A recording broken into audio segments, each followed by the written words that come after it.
లేదు అనుకున్నప్పుడు వర్కౌట్ కాదు. 100కి 99 మంది లేనోళ్లే ఉంటారు.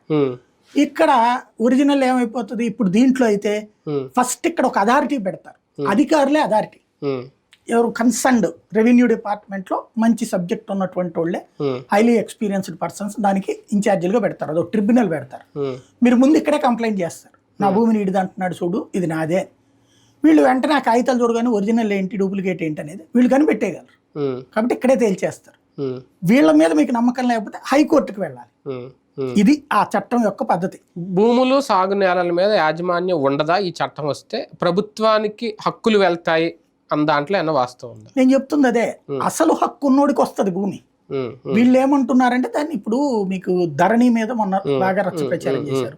అదే టైపులో ఇప్పుడు ల్యాండ్ టైటింగ్ అంటే ప్రజలు భయభ్రాంతులు. ఇప్పుడు నన్ను చూసి ఓటేయి అని అడగడం కంటే వాడు చాలా డేంజర్, నాకు ఓటేయి అని చెప్పడం చాలా సులభం. ఇప్పుడు చేస్తున్నది జగన్ మీద ద్వేషం పెంచడానికి ఇది ఒక పాయింట్.